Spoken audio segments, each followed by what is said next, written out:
a good marketer and even a good coach, it's not about what's in your head, it's about what's in their head.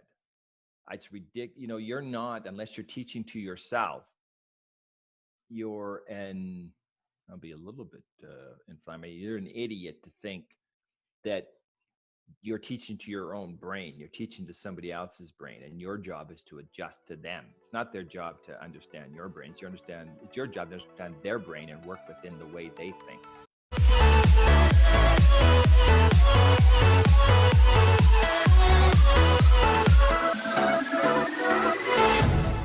Hello everyone, welcome to The Row Show. This week we have Garrett Hall, who is a professor of digital marketing at Sheridan University, outside of Toronto.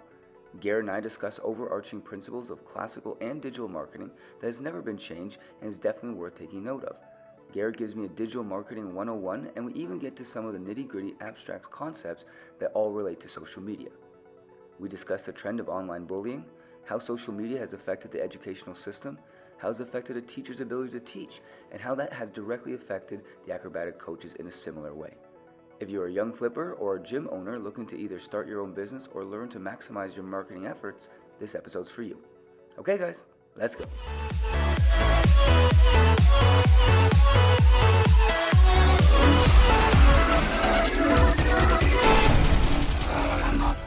Hey Garrett, thanks for coming on the show. How are you doing? I'm great, Greg. Thank you. How are you doing? I'm pretty good. I was checking out some of the stuff on the university or college page and everything, and you are a professor of digital media marketing and whatever that all entails. Can you give our audience a little perspective of what exactly you teach? Yeah, so Sheridan is where I teach at. It's both a college and a university, but definitely it has that college focus. And that focus is primarily trying to get individuals with experience to teach. So it's a little bit less academic orientation and more of an applied. You know what I mean? You have to have both aspects, but they really want to dig into the applied and teach applied. And so what I teach is digital marketing.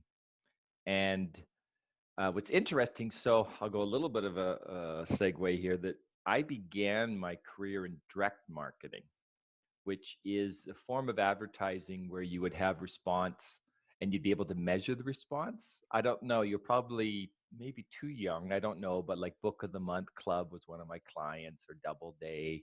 Yeah, I know. Okay, and the big one in Columbia House Records and Tapes. If you've gone that far, you're going to be really old. I've not done that, but I've heard of it. Yeah, so they were a beast. Like we were doing like 30 million, I think even 50 million promotions in Canada a year. It's just a beast. So, but the key aspect of that, it was Young and Rubicam, and there was the advertising side, and there was the we were the Wonderman, we were their direct side, and we would use response. And why I mention this is I believe that direct marketing really is the grandfather, the parent of digital marketing, because it's very much based upon measures and analysis and very targeted promotions, a lot more targeted than the sort of, we would have battles with the big agency downstairs where they would do those nice little, like Coca-Cola with the bear and stuff, but the tracking and response was never as sophisticated as ours. But direct has this aspect and digital has. So basically I teach digital marketing, which is basically just marketing using online sources or digital sources. That's really what I teach, and that's what digital marketing is in terms of I know it is. It's that. So you come from more of a direct sales kind of mentality, saying that I need to know my target market perfectly. I need to know what socks they wear. I need to know what they're doing. I need to know their heart rate at 4 a.m, all that sort of stuff. And you're calculating every piece of data you can so that you ultimately make sure that when you do paid ads or some kind of marketing cost, then you know that you're getting the most bang for your buck. That's exactly it. And again, so direct and digital do that. So definitely that measured aspect is a fundamental piece of it. So yes, certainly. Yes. So would you say that you fundamentally are mirroring more traditional direct marketing channels and routes, but now with a social media channels, but their underlying is the same strategy, technique, mechanism? Yeah, that's you've made a very, very good point. Should get you in my classes. You've made a good point. I'll come and I'll do a lecture series. I got the Yeah, second yeah, I'll bring application. you in. We'll actually get some examples. I'll bring you in. Um, what we do is I'll tell you, I'm a bit annoyed by digital getting this sort of mystification, like it's this brand new thing or something. And really, what you said and you is very, very profound. All digital is, so let's say all we're doing as marketers is going where the eyeballs are, where people's eyes are. So rather than watching a TV screen, they're now watching Android TV or watching YouTube, your consumer. So marketers with their promotion are just moving to the space where people are. But the principles are exactly the same. There's a lot more power in targeting and measures and those type of things. But 20 years ago, people were reading more newspapers, so you do newspaper ads. But, and a traditional print media. Today, people are now watching, Google News feed. So you adjust to that medium, but everything is exactly the same other than the promotional pieces and where people's eyes are. Well, for me, I come from a psychology, biology, sort of kinesiology background, Cool. coaching and Yeah. all of that. So for me, I look at digital marketing as a tool for education rather than just distribution. But what I'm distributing is education. So they're one and the same thing. So I agree with your sentiment of being slightly frustrated with, the mystique of it all, where in reality, it's no different than what people have been doing forever, just a different Yeah. name. Just Yeah. like one girl's named Sally and the other one's Lucy. Yeah. Well, they Yeah. still are girls. They are still the same. Underlying their behaviors are the same. And I think this is where a lot of people misunderstand. They think social media creates behaviors. No, and No. the way I see it, it just reflects behaviors that you are already psychologically inclined to create Yeah. underneath everything. I would agree. The medium changes and the ability and the richness of the communication changes, but it's the same human behavior, definitely. Yeah, Um, yeah. yeah, And I would that's agree with you. I think a lot of people, like coaches, we come from a coaching community where there's a lot of coaches, they'll look and they'll see something on social media and say, oh my God, that person's bad for showing that opinion, because that's ultimately a video or a picture or a campaign is just one person or a group of people's opinion about a certain topic, nothing Yeah. more. And they will say that oh well, that's dangerous, you're going to infect the youth now with this dangerous stuff, and they get all freaked out. What would you say? Do you agree that there's a balance here, or is there not really a concern? Like, what's your thought on all that? I think there is a concern, and actually, one thing. So I don't have my PhD. I just have an MBA, and that's why the college will sometimes let you in without the PhD, which is nice. And my research project, I thought of doing. I keep changing around because I think I will want to do my PhD at some point. Was to do on how I believe social media is changing. I think digital is changing the way people think. I've noticed it in classes as profs were noticing it, and and I do believe it's changing. But I think young people today who were raised with social media got to have different brain structures. I think there's different thinking structures. But sorry, the question. Let me get back to your question. I think I segued too far. What was your question again? Oh, whether it's bad. It doesn't matter. You're right. It's human behavior. It's just a medium. People are taking their our thinking processes, and we're now placing them digital. So social media wasn't, as exactly you're saying, it wasn't created as this new thing and we had to somehow become aliens and adapt into it. It fits people. The reason Facebook grew so much is it got a vein of what human behavior is. So is it good or bad? It doesn't really matter. It's not going away. The horse is out of the barn. And I don't know, because it's so open. So maybe it's bad, maybe it's good, but we can't stop any of it. So we're going to have to adjust to it. So I think it's good because technology in the digital age, I believe, is increasing our ability to do things, to understand things. Like even I listen to a good digital marketer, Gary V, and he's saying nobody should I go to love university or college. Yeah, yeah. So he's saying nobody should go to college or university, right? He's saying unless you want to go there for social. And I hate to say it, without good profs like me, like if you got a prof just teaching theory or something, he could be right. I try to give him applied. So I really try to make sure I'd make Gary Vee happy.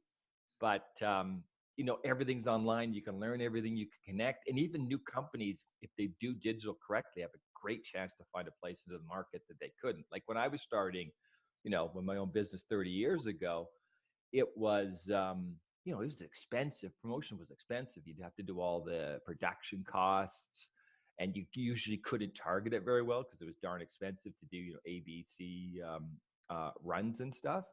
So I don't know. I think I moved around on that one, but No, I'm with you. I totally yeah, understand. Like it is. I think it's better for the long term growth of a species. I think you're 100% correct. yeah, The fair. horse already out of the stable anyway. So what, are you really going to try to pull the horse back into the stable? You Good luck. I would love can't to because see you do that. you could. Yeah, if you limited anything, they're good. As you said, the personalities, people are going to find a way to make it happen. So if you try to shift, like even if you look at TikTok, it kind of came out with the younger audience wanted their own space because Instagram is getting a little bit too many mums and pops on there. So if you tried to put any fires out anywhere, humans will find a way to connect in the way they want to Well, that we call that the whack-a-mole problem, because connect. Yeah, I would we agree. have these kids that are deciding that they're nitro circus athletes in their backyards doing all this crazy stuff that a more traditional coach would say, "Oh my God, you're going to die," and the parents are saying the same thing. We're saying the Yeah, same thing, but then yeah, you can turn around and you can look at it in two ways, and I think this mirrors nicely with the whole social media things. That, well, yes, you're either going to tell a child, no, you can't do it. You're going to control them and try to pull that horse back in the stable, or you're going to say, here's how you do it properly, Johnny. Here's some resources. Here's information. Here's some BF Skinner for you that you probably don't even realize what's going on. And we can shape your behavior in very creative ways through digital marketing. We could not exist the way our brand exists without yeah, digital media. And for yeah, me, I think it's better long term for all people to connect more, even though you are going to have a bunch of stupid stuff, but you were going yeah. to have stupid stuff even without digital media anyway. Yeah, I would agree. I would agree. It sort of maybe just magnifies what's going on. I think it accelerates it a bit more. But yeah, I guess so. I guess in the question whether it's bad, possibly, but I think the good outweighs the bad. That's interesting. And you said that you have seen a difference between your Yeah, students. Can you? yeah. It's crazy what's going on in the classrooms now. So it's funny. So I'm teaching. I'm teaching at a center here up north, and I have to yell in class. Like when I was my day, again, to age myself, it was lecture halls, and you'd have to write your notes as fast as you could. And you had to stay attentive. You had to come to class and you had to focus because information wasn't anywhere else. So, if you didn't get those notes from the class, you couldn't find them anywhere else. So you were this attention span and that pain, there's a certain pain that comes from thinking, especially thinking strategically, where complexity comes in. And and I think we were more comfortable with that in, I'll say, the old days. I'm gonna call I think it's the first time I publicly proclaim myself as being older or older. But in the old days, you we had ability to take painful thought more. And I guess let me go to the side. Maybe that'll explain a bit better. Today, a student could go through the class, ignore everything, and Google 90% of the terms and learn the terms and do videos probably just as good or better than me. So you're battling, and even in classes, because we teach digital, so we can't shut the laptops. They're on there watching their cat videos, they're doing all those things. But the main thing that's happening is they know that the answers are just a Google search away. So the attentiveness and the way they think isn't the same. For us, we had to retain all the information. You had to hold it all in. You couldn't get resources to pull it. And you had to string together all the thoughts. But sometimes students, they just take in sort of immediate, and they take the information and they don't even bother retaining it because they know they can get it again. We even find we go from class to some extent. Students almost forget the previous class because they can, and we couldn't at some point. So there is this difference occurring, and it's just really the technology is becoming, if you think of it this way, go back to the psychology part, the technology is becoming an extension of the human brain. Like the computer is your memory device, and your book links is your memory. So it's shifting the way people think.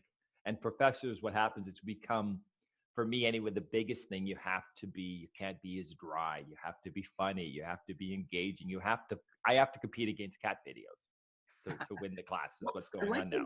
I like that you said that because that's what we told the coaches, and we always kind of get raised eyebrows when they say, "Well, no, I need to know Newtonian physics to teach gymnastics." And I say, "No, you don't. What you need to do is be an entertainer. You need to be a Yeah, salesman. you've got to hold them. You need to You need to compete against the cat video of a guy that throws a cat doing a backflip with a whatever." Yeah, yeah, Compared to you know, because we come from obviously the traditional side comes from military backgrounds, you know, the revolutions and all that in Europe and yeah, brought over to America. So everything is assumed Newtonian physics in a nutshell kind of thing. And we're saying, well, yeah, that's great for that. But right now you have kids that literally don't need to go there because they now can go in their backyards. They can go on Venice Beach, which they actually did before. But, you know, they can yeah, now, everything's so more openly accessible. The knowledge that you're talking about, the yeah, equipment, the brands are trying to get cheaper and cheaper equipment so that there's more money being made at all times. So this is a yeah. factor of everyone coming in and playing their part equally, I would say, or somewhat equally. Yeah. And you're fundamentally saying that you have to or at least we're saying, and it sounds like you're agreeing, that you need to change the way you educate kids in the Oh, new. you have to. Yeah, I'm definitely agreeing. I wish I could go back because I wish I could go back to the old days when you go to the lecture thing and you could just be more sophisticated and it's like the movies, but you're more Robin Williams now than you are whatever else there is. So, yeah, That's definitely I agree. bad. Is that really bad? Because for me, we get a lot of really good results with the kids. So we just everything you would do in a class, or you would say, not you specifically, but you know, a professor would say, and a gym coach would say something similar. You know, register at the front, pay in the class schedules here. Here's your syllabus and your quizzes and homework assignments throughout the year. Done. Yeah. And that's kind of how gymnastics sort of looks at itself. They call it competition instead of exam. Same thing. And Yeah. personally, I think the retention level, if you in a practical sense, is about is just as low. So, and it's funny because we've done some studies about Yeah, that. you're going to find the same thing. The attention spans are decreasing drastically, and you can see because they can. Because they can. I think that's the part that people forget. They Yeah. blame the kids and say, "Well, these kids are just stupid now," and blah blah blah. I think it was it Socrates or Plato or one of those Yeah. guys said that the invention of writing would destroy humanity or something because now no one has to remember anything. But that's even a good example. You can see poor Plato was thinking it was destroying people as well because you could see writing would shift. If you had to memorize words, how hard that would be. So that's an example. We adapted to that one and we did okay. But we want So that. As human yeah, beings, we always want to get better. So to look at it yeah, the other way as if it's yeah, bad, it's yeah, doesn't look at history, and it also just doesn't look at the future either. Actually, I'm not yeah. sure where you're looking. Maybe your head's down, not looking anywhere. But the reality is, for us, is move forward, move forward. So if social media is going to be your thing, then you need to adapt it, and it needs to become part of your Yeah, repertoire. it's not going away. It's not going away. It's here for No, ever. that's interesting. Because so what we've done is we have this thing called a GRT Junior program, and Yeah. it is essentially exactly what you guys do in your university or colleges, but we just do it online. But there's the parents sign contracts, they get resources, they have regular updates and stuff like that. But what we do is instead of giving them a syllabus, I give them a problem and say, how are we all going to solve this today? Yeah, and I like that. So the applied part is so much more powerful. So I'm with you on that.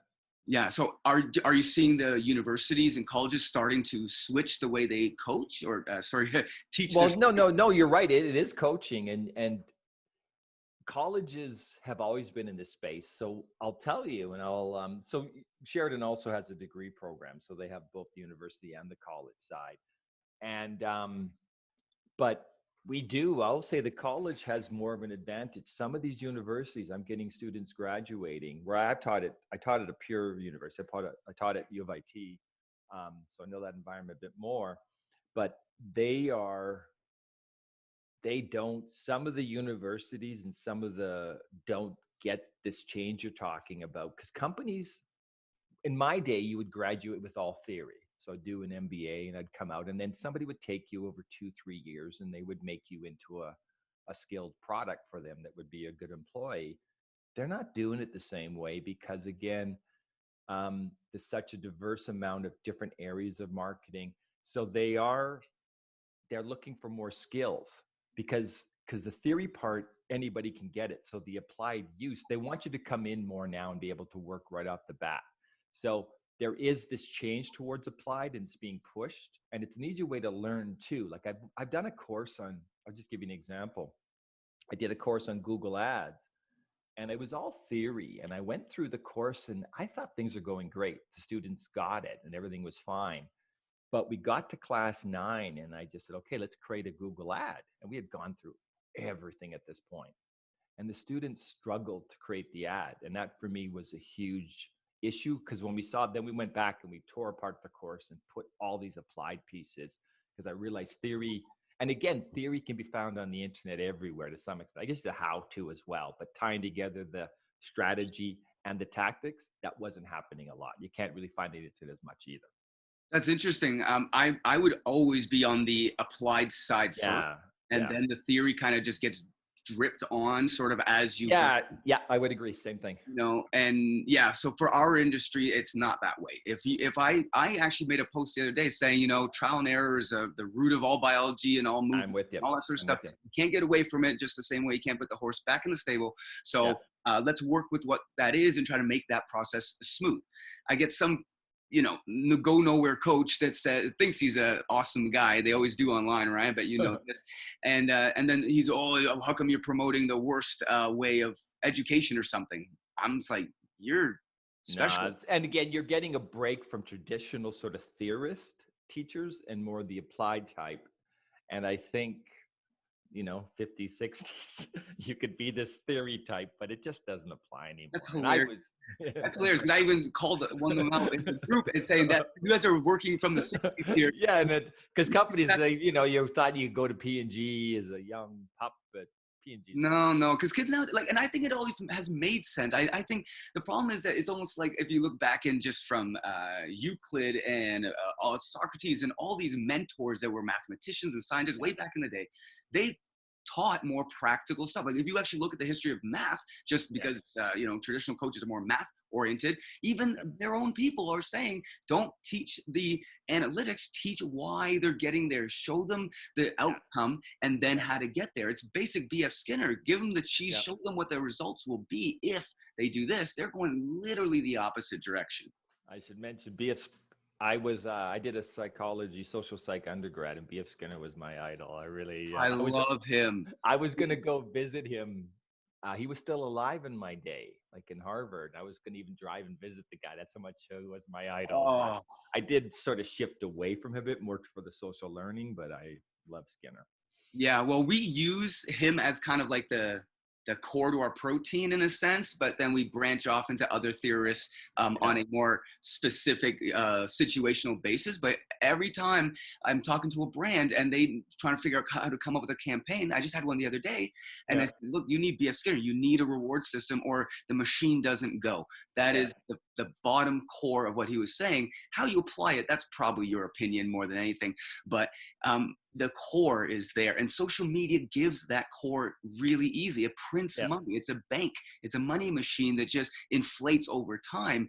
And what we're seeing is the same thing that Friedman would talk about in the economics and the traditional theorists there. You're seeing that now of no inflation and low government controls. You're seeing that play out on social media, because now you have what's Facebook under so many regulations now with all the scams of privacy and stuff like that. So now you're literally seeing the same fight you had in economics 100 years earlier that's been going since God knows when.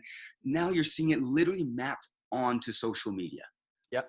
Yeah, I would agree. Every battle's on social media now, and it's tightly pushing two directions. We're getting a little bit at top, but I think one downside of, I believe critical thinking is getting hurt a little bit. And I'm not sure whether it's the educators doing it or whether something's going on with the digital space that's maybe somehow, whatever reason, I'm finding critical thinking skills to be diminished. Oh, I can probably chime in on this one. So you got to handle we that study this. Like, this is my job. My full-time job to figure out the answer to this question. I just do it in a million ways that are more profitable than just writing it down, but we apply it. And what we've seen is that in traditional gymnastics, there is basically zero critical thinking, because the critical thinking is happening from the coach, and the athlete is a good athlete not if they understand what's going on really. In our world it is, but for them it's not really that way. It's just, did you follow the rules kind of thing. Yeah. So they're slowly getting out of that. The new coaches are trying to break that, but it is actually coming from the coaches, because, and this is where it becomes, because at first you can say, oh, is it social media, is it the kids, or is it the coaches? Maybe a combination of all of them, which I would agree, of course. I think that's all. But we see it regularly, and you can see the screen grabs and the conversations that we save of the way they interact with these kids. They literally believe it's 1960, and I have the theory, I'm the smart guy, and if you don't listen to me, you must be an idiot and are going to die. This is directly. And actually, I'll just jump. I know your point, but I would agree. What's happening too with digital is I'm no longer in some spots. Students are going to be the experts. It becomes much more collaborative because, again, the ability to find information and to tighten up into different segments, somebody can be an expert in anything. Unlike in the day where you controlled information, the internet now controls information. So I'm with you on that thought. And that's why our educational programs are literally 90% application based. This says, here's a skill. How is an 8-year-old going to figure it out? I don't need you to graduate biomechanics class at 25 years old when your head's finally actually on fully. And then, no, you guys, like that is backwards thinking. You're dealing with an 8-year-old that's starting a journey. You need to give them a journey that they can understand at their level, and you can make it more complicated as the brain develops in their later years. But they are starting with this idea that if I just teach you theory and throw it on you, you will magically pump out answers like a Turing machine or something like this. Yeah, I don't see it. No, and it doesn't work. We've tested, and especially again, also that theory, the competition of the internet is just blasting it out too, where they can do a video and learn how to do something. If you don't give it to them, they're going to find it themselves. Well, I like that. I like the collaborative effort. You get more heads together better than one. That's old school thinking that you're actually now doing in a sense. It's funny, even though it's not really in your control. So some educators are getting frustrated, but I look at it like every time I talk to these kids now through our educational programs online, we are learning new things. We are developing new products and put them into little think tanks and say, hey, kids, tell me what you think. And they're learning stuff as they are giving us knowledge, not just me handing down stuff and then grading them on how well they basically mirrored my opinions, which is all coaching is. If you only get it from one person, you need a collective. Yeah, I agree. Coaching, I agree. Anything you teach is coming from one mind, and it's a certain approach that person's coming with. So I would definitely agree with that as well. So then, okay, so if this is, we said that this is probably good for the long term. It comes with some of its downsides, though, obviously, and attention is now being competed for in a sense. So you're a salesman. What about online bullying and cyberbullying? There's been a lot of talk about that. Do you think that you're going to ever solve it with enough regulations, or is the horse out of the stable? Horse out of the stable again. So I think that kind of goes to the bad side of it, but I don't see how, because people will just keep pushing to spots where they're safe to sort of vent the way they want to vent. So let's say Facebook starts to clamp down, another media will move in if people are into that type of behavior. And it's just human nature. You can't, maybe if you were to have a censor machine like China, you could do it. But in an open society, how do you stop it? So, and I think maybe part of the new movement, this sort of EDI, the social justice movement, maybe it's driving off of this a bit, trying to get people to police themselves a bit better. Maybe they'll stamp, because I think it is stamping it a bit. But, there's bad people, and there are always going to be bad people. You're not just going to solve bullying by talking about it online, right? No, I don't think so. I mean, you can maybe, I think, like, it's funny, I know millennials are getting a bad rap. But my generation, the baby boomers, millennials are just nicer, I think, than us. They're much more team oriented. They're more collaborative. I find them to be kinder people than the people in my age group. And I guess what I'm saying is, I think society, maybe we don't know this, maybe because the way digital media is going, maybe this, and you can see this pushing anti-bullying, anti-racism, maybe this is coming out of that a bit, because they're trying to police it in that way, and maybe that's the way you can do it, but I don't think it can happen in the platforms to some extent. No, it's people are going to be people, and you're always going Yeah. to have a mixed bag no matter what regulations. I think by Yeah. having too many regulations, you're actually hurting the progress of the human, because you, Yeah, and then they're going to find somewhere else anyway. That's the problem. So why not keep them in the spot that they're in and try to tame that spot? That's, rather yeah, than they're I agree going 100%. renegade into the dark web or something. You never Well, and that's what will know. it's a whack-a-mole problem all over again. Yeah, Yeah, I agree with you 100%. It's funny because we partner with different anti-bullying organizations, and yeah, personally, I think they've missed it. I think a lot of times it's a mom that had a kid get bullied that now all of a sudden the whole world needs to hear her plight. yeah. And of course, it's never her kid's fault or her fault. But if you actually stop and critically think about what you're seeing in these videos, you can actually see that everyone is at fault at some level. Mom is at fault, kids at fault, other kids are at fault, systems at fault, everyone's at fault. So there, it just becomes a who can I get to take the rap for potentially what is also my problem as well, you know? Yeah, and it's an age-old problem. It's been since the beginning of time. So I don't think we can get rid of it. But I do believe that we are. I think society's changed, but actually some of the bullying against bullying is bullying. But in my view, it gets kind of crazy. And again, that's just human behavior. And Well, as you know, we again from the psych background, like humans are messy creatures. As the reason it's funny, like we're still in the dark ages. I think psychology is going to go to brain behavior and we're going to start neuron level and maybe we'll finally figure it out, but it's witchcraft to some extent. Humans are just too damn complex. yeah, for now, everyone pretends that they can control the world. It gives you peace and purpose and all that sort of stuff, but not even close. So instead of finding purpose, for me at least, instead of finding purpose in understanding everything, I find purpose more in getting somewhere that I like. And Sure. Yeah, and I would agree. that Yeah. to me helps me kind of get rid of that. And getting back to your point, I would have to agree, no offense to your generation, but from the behaviors I've seen from trained, high level, qualified, psychologically in tune coaches, and they literally bully young kids online, Yeah. thinking that they are speaking the right language. And I don't personally think that the older generation is literally trying to bully them. When I call them out for bullying, they say, no, it's not, it's just true. Well, that's stupid. That's a really stupid answer. That's not the answer. You need to speak their language. And I Yeah. don't I think the bullying problem doesn't ever stop until we start to speak each other's languages a little bit more and get Yeah, and then more. respect, I think a main thing is respect. And again, I would agree. Even my days, some of the professors were not nice, and it did kind of diminish the learning. But today, like I say, we've had to adjust. Like my generation, the way you interact with people, because again, I think young people are getting a different set of values, and I think they're actually better than our values. Like I was in that whole '80s craze where, Wall Street comes on, and even the NBA, it was just like, get your BMW and do what you got to do, and it was a very, in some ways, an empty culture. And I think it's better now. So I guess I'm saying the older people have to adjust exactly to the new mindset, which I think, like I say, millennials get a bad rap, but I don't think they deserve that bad rap at all. No, they're given what they're given. If they have a bad rap, like if you're overweight, that's because of what you're doing with your body at the end of the day. So if you look at the whole species as a body of like-minded individuals in a sense, which we all kind of are in some level, Yeah. then you have to look at yourself before you can blame someone that literally took your product and then changed it. Like that's all so you couldn't even blame them, even if you want to. Well, you could, but you have to blame yourself too. Yeah. And that's interesting. So you don't think that cyberbullying will just be magically gone away because of the plight of some of the losers of that side?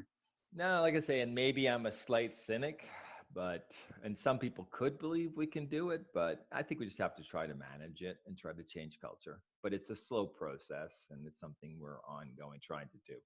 Yeah, Skinner would say just focus on the positives and let the negatives Yeah. die over Yep. time. So that's what we're doing with our guys. So I keep my communities separate. My freestyle guys are on Instagram, and then I keep the old guys on Facebook, where they do not come together because every time I do, all they do is complain. Oh, So good segmenting. Yep. So we said, and I've seen this before with like parkour, got bought by the Olympics. Well, that's again two completely different cultures and worlds, and there was a huge divide because of that. Same thing's happening with snowboarding, et cetera, et Yeah. cetera. So instead of saying you must pick what your market stands for, which nobody ever comes up with an answer, even when you ask them that, you just give them different answers and create a funneling system, and they pick what they want. And that's the easiest way to control behavior, really. Cool. So I think social media allows behavior to be controlled.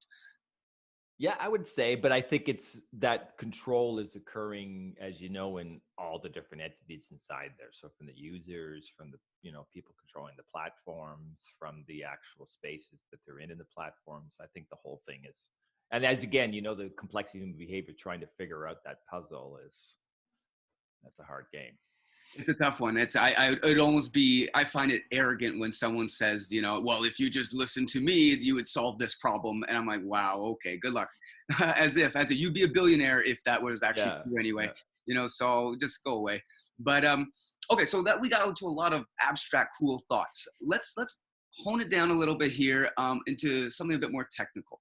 Can you give us a quick overview of basically all the different subjects that you go through in your class over a year, and maybe some points along the way of major take-home points that you want the new generation to understand? Yeah. But so I'm going to give you a DM 101, and so digital marketing 101. And I'll give you, it's probably going to be a 5 to 10 minute version, but I'm going to break down digital in 10 minutes. Okay. That's my mission here. So one thing where everything begins is a value proposition. And I don't know if you're familiar with the value prop.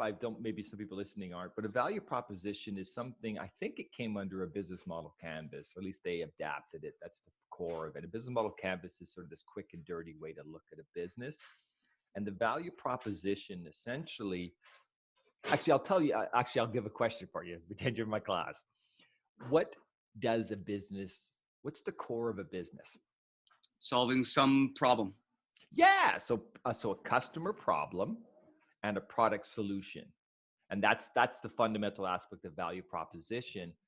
And so any business, when it starts up, or any business when it's pivoting, or any business in trouble, needs to come back and make sure that it has customers that need and want the product that they have. And ideally, they're seeking the benefits from your product. So that's the value prop. And you think, so customers to products. And if you look at that in a free, if you look at that in if you look at that in a capitalist society, that relations of product to services is done by businesses, where government fills the void if it's not profitable for a smaller entity or a private enterprise to fulfill that mandate. So the whole capitalist economy, our whole capitalist system, runs on products on one side. People have wants, right? Problems. And these are product, which I use the same term, in product service solutions for the problem. So what's interesting, so over at the Sheridan Edge Center, I do mentoring, and I have about probably 30, actually probably right now 30 active, but probably about 60 clients I've done in the last couple of years. So I help these new business startups.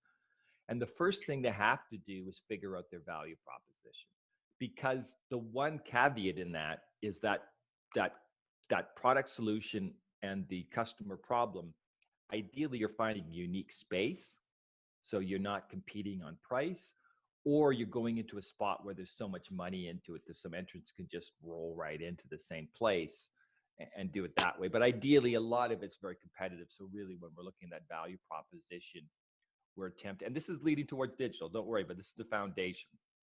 So you want to make sure that, again, that you found a space for your product and you're ready to go with it. Then you start testing out your product.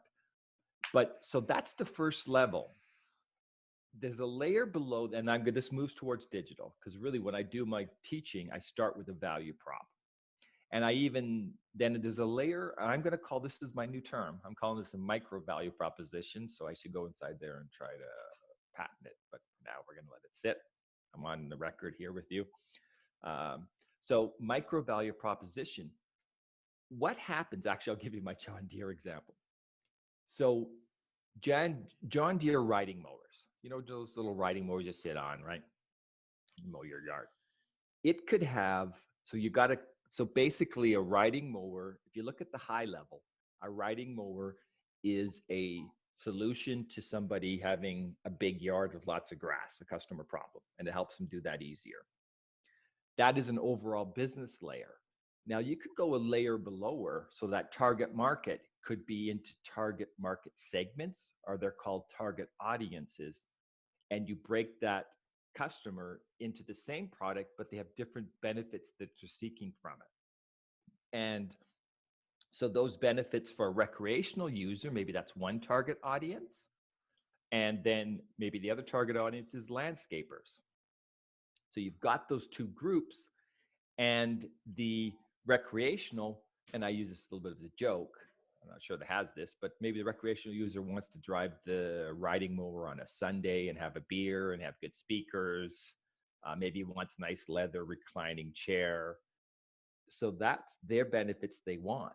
And that's a specific target audience. So your target market's broken into these target audiences. And maybe a second one, so the landscaping target audience, they may want reliability, warranty, maybe how well it does, maybe the job's got a little bit better because they're worried about their business. So you've got this target market, and why I'm coming to this is going to read right into digital. When you're doing your digital strategy, this part I just talked about, I can tell you from my mentoring, this is the hardest part of digital, because you need to break out your target audiences so you can do your messaging more tightly. And that's the power of digital. If you go broad-based, you're back in the 50s doing a Tide ad on the TV to everybody. So you have to segment off. And those target audiences, the way you do your strategy for digital is you take the target market, you roll off these target audiences, and then you pick the first target audience that you're going to go after where the money is. And the big thing you're looking at is the size of that target audience, and also the money you can get from them, also if you can get to them. And then so you have that approach, and I have my own recipe. Remember you said everybody has your own recipe? What I do then is you take that target audience and the benefits they want, and you create a website landing page. And in that page, for the target, you can have a general target market page, but that's more in your home page. But you have these landing pages specifically broken out into these target audiences, and then you could talk directly. So the one for the recreational, you've got a cup of beer sitting there and you've got the speakers roaring. The other page is all staid, and we have financing, landscaping business, two different pages. And then what happens, and that I'm calling, your Gary V. Have you seen this pillar content, micro content thing? I've seen a lot of his stuff. I actually talked to him a couple of years ago about doing digital stuff. So it's a small world. Cool. So he's got this notion, and it's pillar content's a term that it's been used for clusters, but I'm gonna go with Gary V's idea. He's talked it in terms of video, but so I'm gonna say that web page or landing page, it's really content page, all those different things. It's all the same term. There's different variations and things they do, but they're all very closely related. So you got this landing page or pillar content page. And then when you've done that page, you have dealt with every benefit for that target audience and all the aspects they're looking for. You've communicated your product. You've got an offer to buy it on there potentially, or some sort of lead capturing. You take that and then you roll out messaging into all of your social and micro media, your emails, all of your social, your Facebook, Instagram. You pull out the messages, and then you're testing different pieces of your page, and then you're driving traffic to your page, and you're also building content within the platforms themselves. And that's my basic approach to digital marketing. And then you can have AdWords pulling into it. And maybe, this is my method when I do my consulting with my edge clients, and it's the way I teach, and it's something that just works. So I don't know. That was good stuff I gave you. If somebody were to dig into what I said, you'd be ready to do digital. No, I agree 100%. Yeah. And that's what I've at least learned as well. I didn't take it technically, probably like you did, but I think, sorry, I'm going to jump in, Greg. Let me give it one thought. What's happening is, and sorry, I dropped it. I just want to get this one thought out. I forgot it. So what happened? I've been in digital marketing since 1998. Okay. I've been the very beginning. I was actually, my claim to fame, I was on a publishing site in 1996, and everybody's talking about this new guy, Bezos buying all of their books and stuff. So that's how dated I am. He may have been on the forum, but that's how dated I am. But digital, up until about 6 years ago, was a mess. It was like the bugs. You know, all these little computer bugs sort of, put up ads and stuff with no thought to it. It And was then, a wild, wild west kind of. yeah, but even there was just kind of just throwing out. I despise social. You have some engagement that's sort of free range, but you should have strategic campaigns you're running against and purpose to it. So you layer that in there. But in the beginning, so you had these academic with all this stuff, all the books were all this like lofty crap, to be honest. And then you had all these computer bugs. Oh, just create a Facebook ad and you'll get money. No, no, no. So now it's finally digital in the last few years. And I can tell you about 6 years ago, I was trying to do planning documents and stuff, and I couldn't find any. I had to create my own process. And that annoyed the hell out of me because I didn't want to recreate it all. And where I ended up was going integrated marketing communications or campaigns. But now digital is fully in the mindset of a campaign. And the reason for that is a campaign approach where you're promoting, against a goal. Because all digital is, it's just promotion, right? It's just all devices there. But sorry, go back to your thought. I jumped on you. No, no, that's perfect. You touched on so many different things. I try to make sure I can kind of dissect this. But if I had to give an overall sort of impression of what I think makes sense from your perspective of what you said is that fundamentally you need to look at it like just distribution channels, and those channels need to be specific to the people. Where Yes, definitely. the coaches that are the traditional ones, they shouldn't be fighting these kids. Instead, they need to do exactly what you just said and say, okay, even if I don't agree with the philosophy of these kids doing whatever they do, it doesn't really matter because they're not going to listen to me unless I use the Garrett approach, we'll call it. And Yeah, yeah, and even maybe then I'm moving a bit off your thought, but a good marketer and even a good coach, it's not about what's in your head; it's about what's in their head. It's ridiculous. You're not, unless you're teaching to yourself.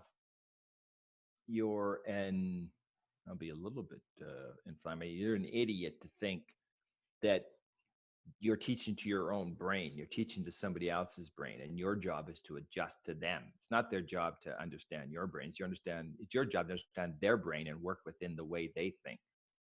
I really like that you said that because we basically say the exact same thing. It's not Yeah. about you, it's about them. And they're only willing to perceive you, even perceive your existence if you approach them in the way that Yeah. you never mind what's in your head going into it. I think it's a vote of arrogance. I think I have to say that to be a coach, and I blame myself here, there has to be a little bit of arrogance because you basically are going Yeah, around. I would agree. I would agree. There's a bit of ego in it. I would It agree has with to be because you're basically saying, I know about this more than the average. And even you're presenting yourself, you have to have a little bit of a thick skin, and ego can give that to you because you Right. are going to So get some. we're all to blame there. I got no Yeah. problem. But there, for me, it's just how do I be the best coach, the best distributor of knowledge, the best marketer, the whatever word you want to use in the different industries.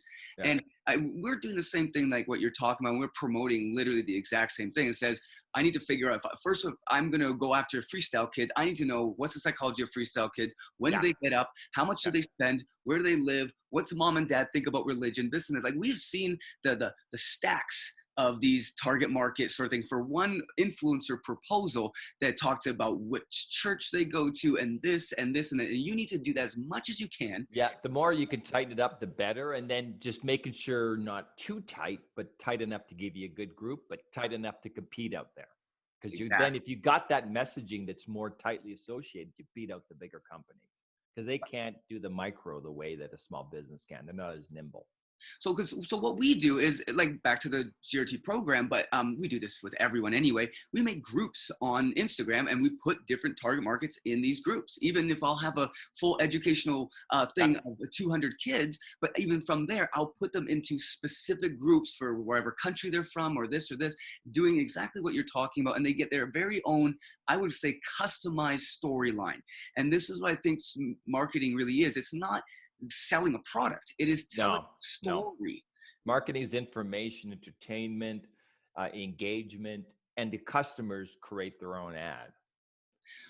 And that's the thing. And I think, and this, like, you'll see it in social media and in my industry, specifically the traditional side. They do exactly what you're talking about, where they just throw up a picture of something, say something nice about a competition or about some accomplishment of someone that nobody knows, and then that's their social media. And then there's something random tomorrow about a drill or someone that's, and there's no continuity. There's no Yeah. storytelling You got happening. to think, yeah, exactly. So that storytelling can go from that notion of the landing page down to the media pieces, and it's all tied together. So I would agree, definitely, you want coherent campaigns. You want that general engagement, but you also want to have these. Your business has goals. Your marketing helps your business achieve those goals. So marketing objectives, and your campaign supports your marketing objective. Any good business needs to keep driving its own revenue and its own profitability and growth, and that comes from serving customers well. Yeah.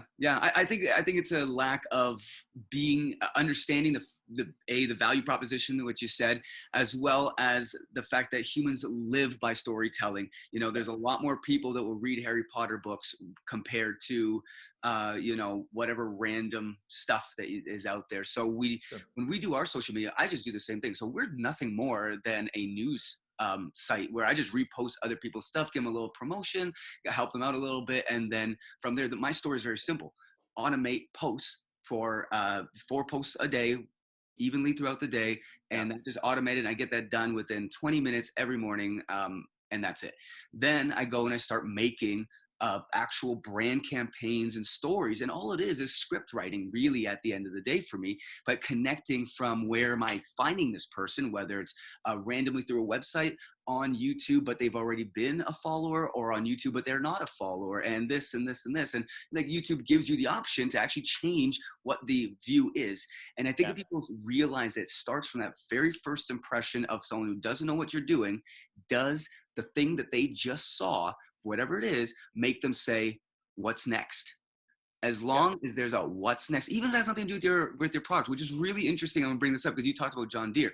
So they had a marketing thing where they made a annual informative sort of calendar, and they didn't even put their stuff in it. I think they might have put their logo in the very back corner, right? Yeah. But they just provided a value. But then over time, people realize, oh, I know where all roads lead back to John Deere. So you don't Yeah. have to hit them over the head with advertisements. You just need to tell a story and get them to jump into the storyline with you. And a great example is Red Bull on that. Like they have the Love Red Bull. Android channel and stuff. Exactly. And they're the brand.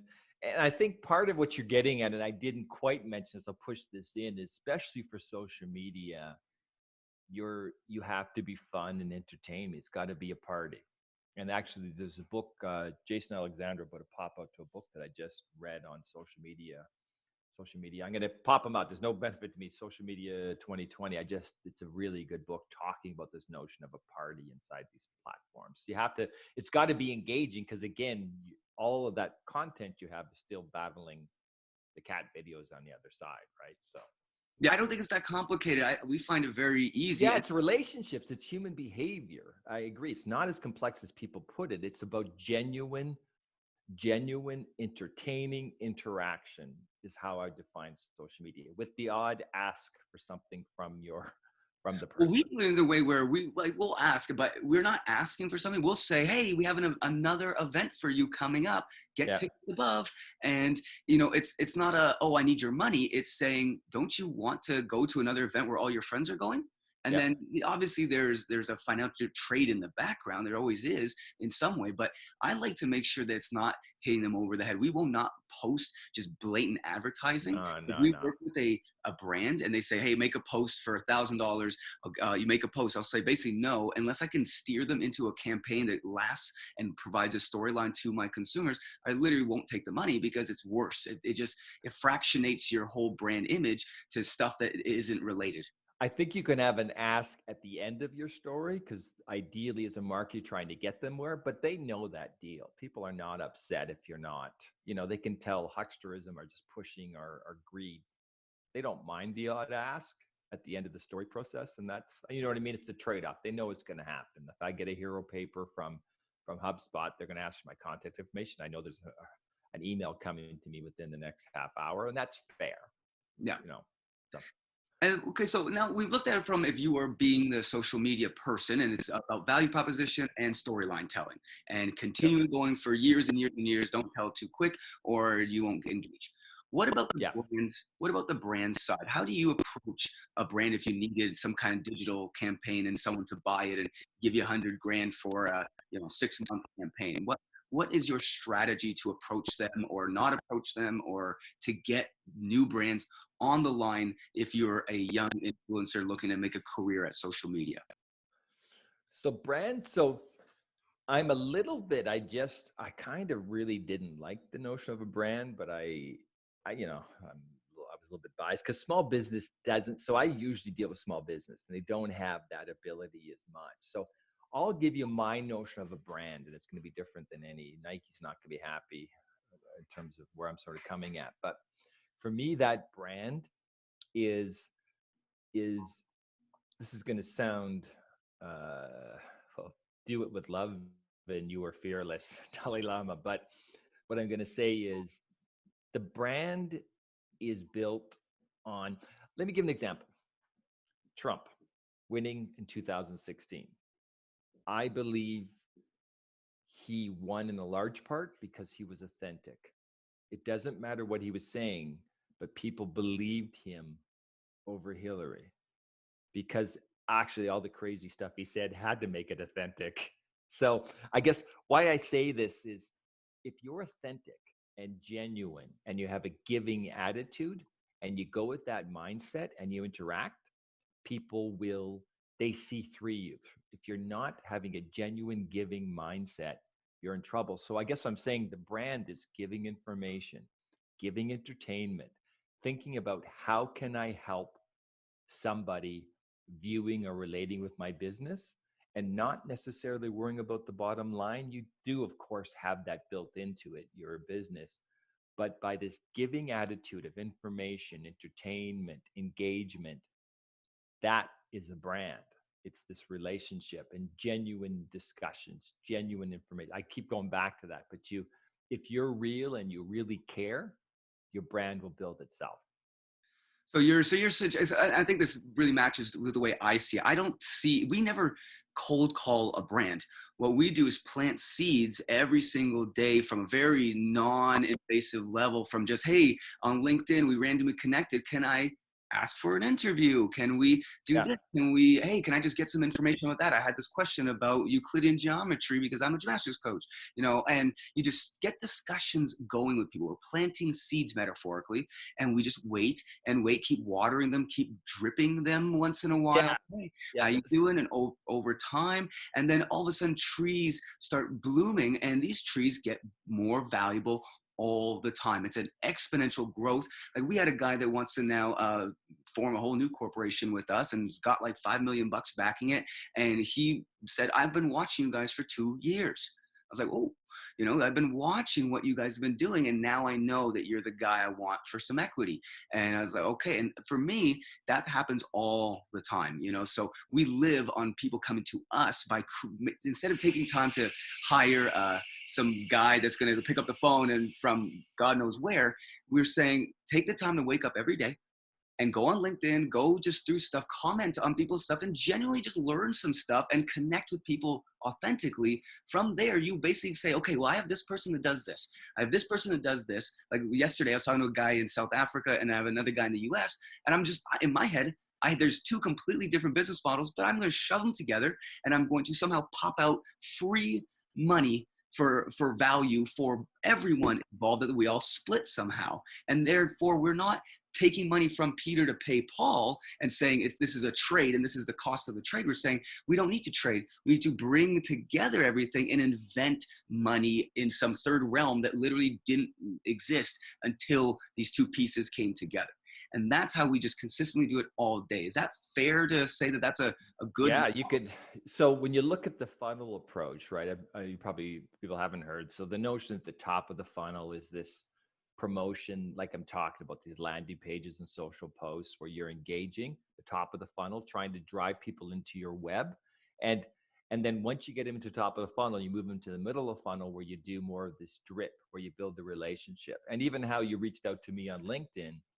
So I agree entirely what you're saying. And actually, this is the lesson you could go into for my class and talk about the drip.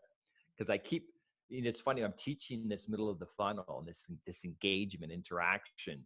It's so hard to teach because it really is about a relationship. It's about genuine communication, genuine, what can I do to help you?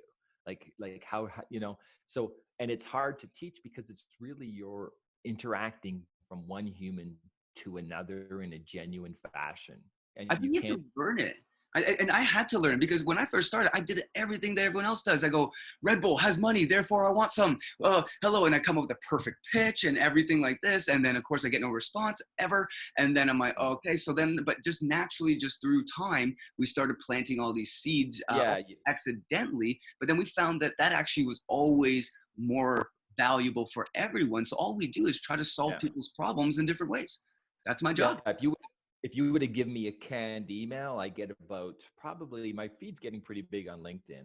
I don't know, I'm not that active. Gary, you wouldn't be happy, but I'm up to about 1,700 people, and so I'm getting all these. I pretty much for every in my LinkedIn, I put them in.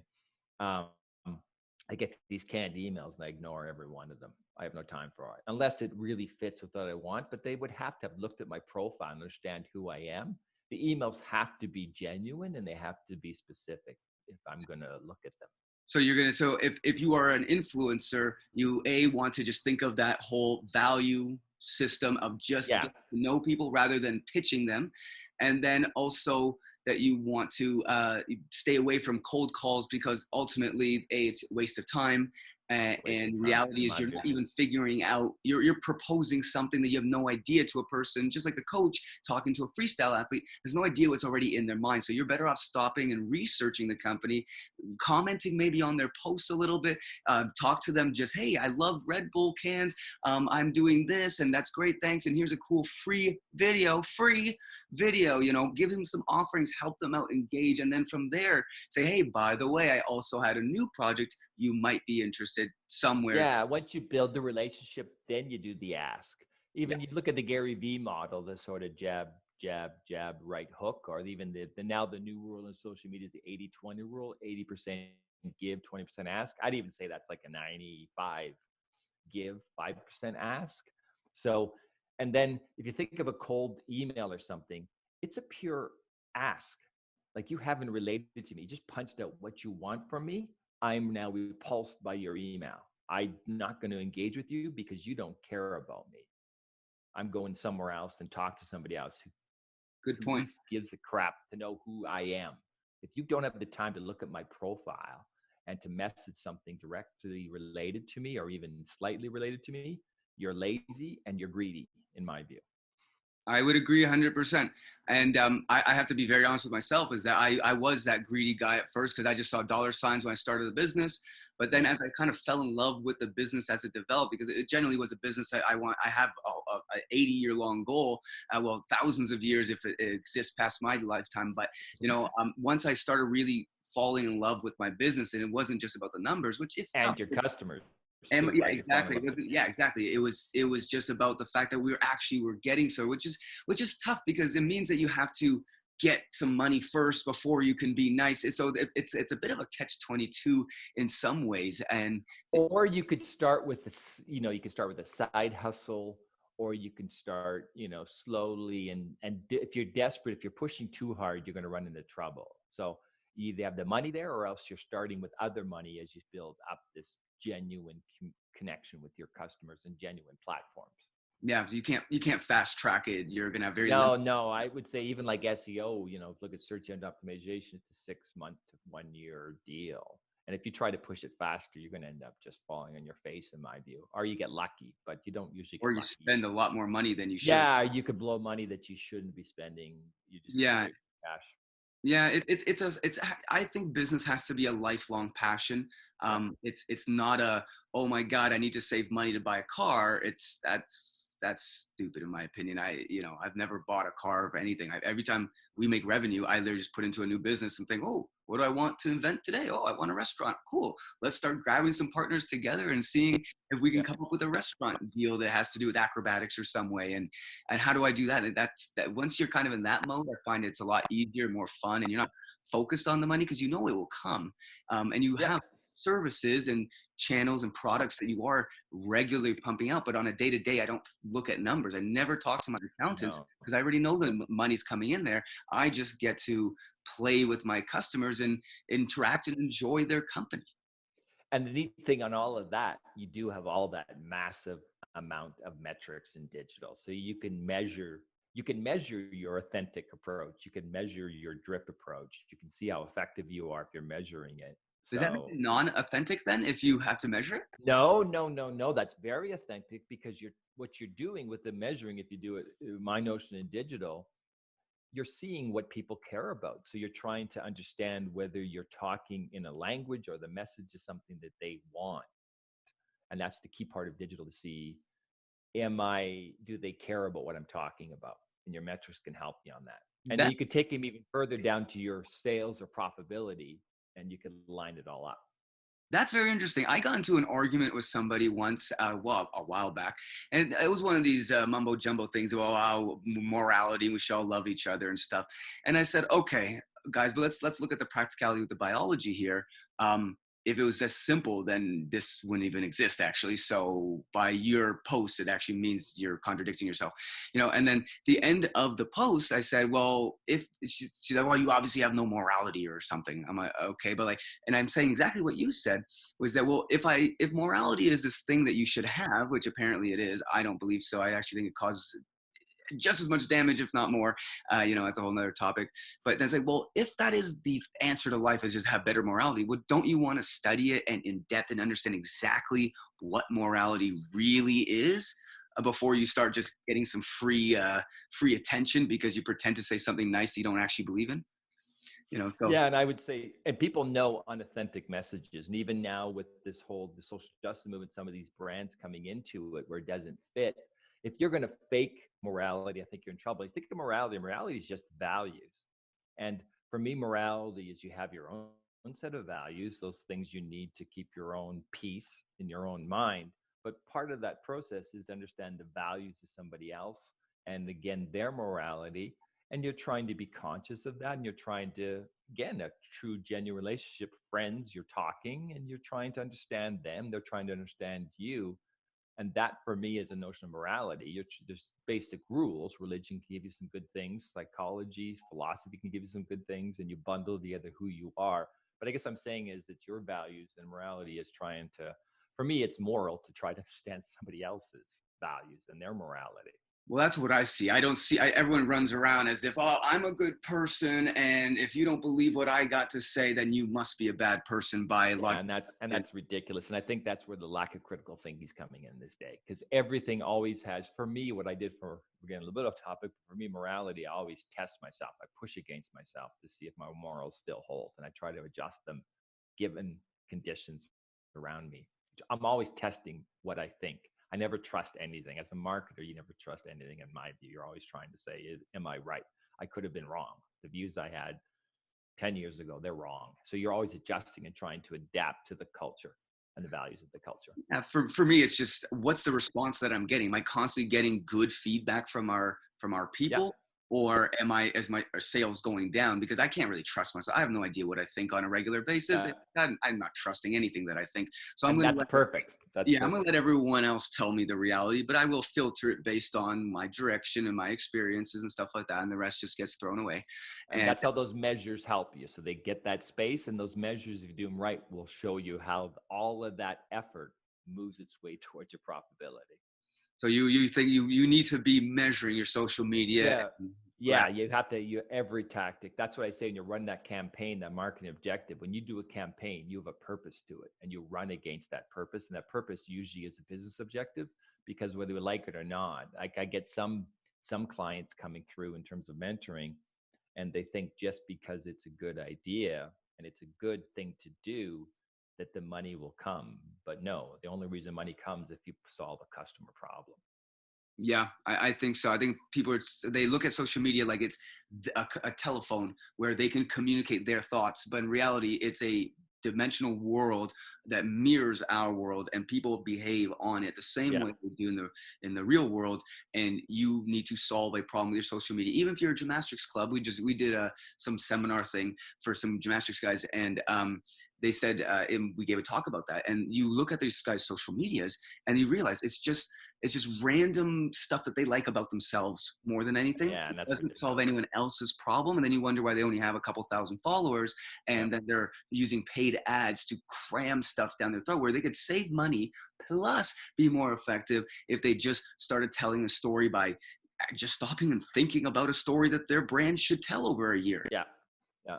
Yeah. I would agree. Definitely. Yeah, so it's I'm hoping our industry would see more of that, because that's what we've been doing. People look at us like we were the first ones to kind of do it this way, and they're like, "Oh, this is terrible. You're using social media all the wrong ways. You should do it my way." Well, they have no followers, they have no brand, they have no equity, they have nothing, and then they're telling us we should follow them. I'm like, no, I'm not following you. I don't want to be broke and dumb. I want to actually do something with my life. So I'm not following you, and Yeah. that's why No, we have this I'm with you. podcast here with experts such as yourselves, so we can get to the real information, not the poo-poo online with people that just don't know that they don't know.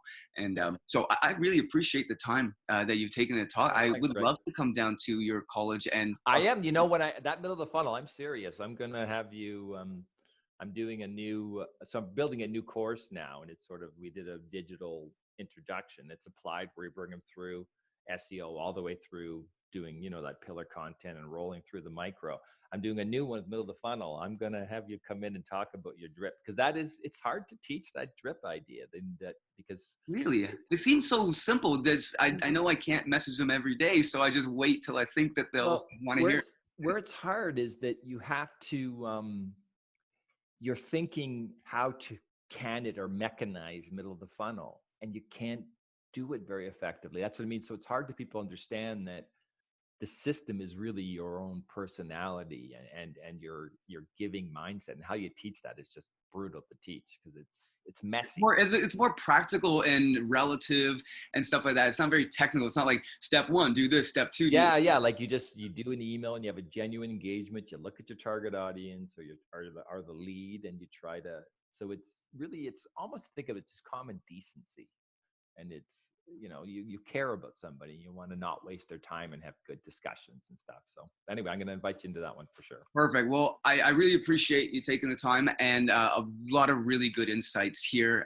And yeah, I'd love to get you back on sometime and maybe talk about SEO and more technical. Yeah, we could do, if you wanted to do it, let this digest. I could really bring somebody through an entire workshop, almost like I do these 1-hour workshops where I bring them through the entire digital process, and I even have athletes that want something like that. Yeah, if they want to do something applied, I could certainly jump in. Yeah, because we've even teamed up with incubators and stuff like that for the investment kids and stuff. So I think we can actually definitely do something. So we'll talk about it after.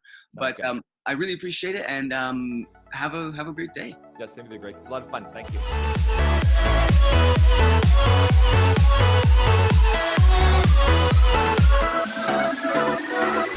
Well, I hope you guys enjoyed and learned a few things. There's a big world out there worth exploring, and I'm happy to be able to bring these great experiences right to you through this podcast. If you enjoyed this podcast and learned something, please share and take a screen grab of our funky cartoons and hashtag GRT certified for a chance to win a shout out to our community. Also, please leave us a review to be part of helping this information get out into the industry. It's much appreciated. Along with these podcasts, we have a large online content hub that we call the GRT Network, with many other interviews and full tutorials and written content discussing everything about acrobatics. We will be constantly growing this archive of videos like a cross between Netflix and Wikipedia for anyone in the acrobatic industry. We also have a complete online educational program for athletes of all levels that provides a do-it-yourself pathway to success for any acrobat. Check out our constantly growing library of playlists that will teach you anything from tightening up your social media, to how to get around fear, to even learning all the biology that underlies all your acrobatic skills. We work very hard with our team around the world to provide this exclusive content for you, and appreciate any donations made to the FTA to help keep these episodes coming at you. And if you want all the content, become a GRT Network full member to get exclusive content before everyone else and access to special discounts and giveaways through our amazing global partners. Thanks guys, see you next episode.